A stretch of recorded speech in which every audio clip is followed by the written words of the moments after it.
Hi, Linda Richer from Robert Richer Jewelers in Dorval, and today I wanted to explore with you how the wristwatch came about. It really is a fascinating story. It is as far back as the 15th century that the first clock watches came about. These clock watches were fastened to people's clothing or worn on a chain around the neck and only had an hour hand. These earlier timepieces were definitely not worn to tell time. The accuracy of the movement was extremely poor, being off by a couple of hours in a day. So they were kind of useless, but more of a novelty for the nobility. Watches were not widely worn in pockets until the 17th century. And with time, these timepieces eventually evolved into more precise tools. It is said that the word watch came from the Old English. Now, my Old English is very rusty, so I'm probably going to butcher this, and so I will write it up here. I believe it is pronounced washe, meaning watchman. And that came about because tower watchmen would use these tools to keep trace of their shift work.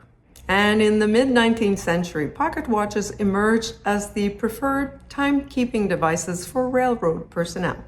They were especially designed to meet the very strict standards of the railroad companies. From the very beginning, wristwatches were worn mostly by women, men favoring pocket watches until the early 20th century.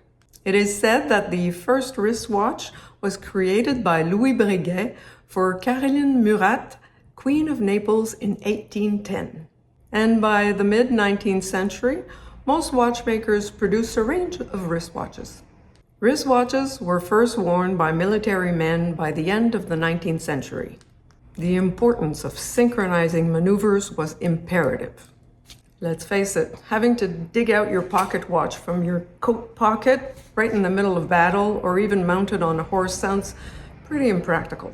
So the officers started strapping their watches to their wrists.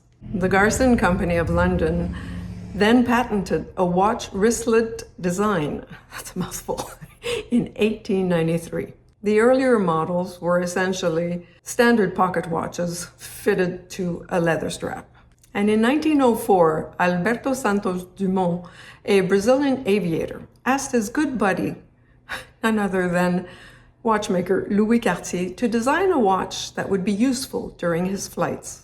The impact of the First World War dramatically shifted the public's perception of the men's wristwatch. The creeping barrage artillery tactic developed during the war required precise synchronization.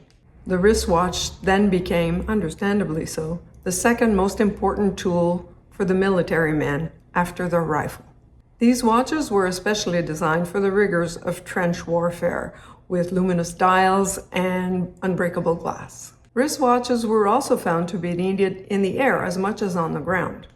Military pilots found them also more convenient than pocket watches, as had Mr. Dumont.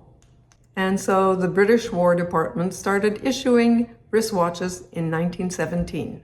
And by the end of World War I, most enlisted men were wearing wristwatches, and so the fashion soon caught on. The British Horological Journal wrote in 1917 that the wristlet watch was little used by the sterner sex before the war, but seen on the wrists of nearly every man in uniform and of many men in civil attire.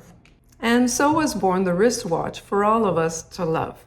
It has been customary since to be offering a wristwatch for special occasion in life, for a special birthday, for a graduation.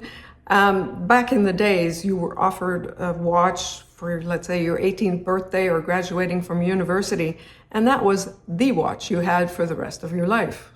Today, wearing a watch is more of a fashion accessory. We have access to the time on our phones, on our computers.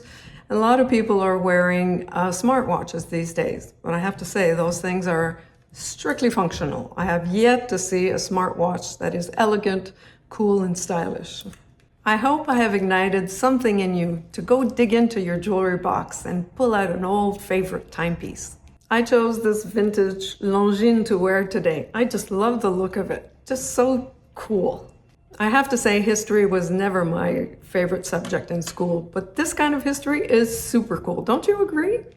Put an image of your favorite timepiece in the comments below. Would love to see it. But now, time to go.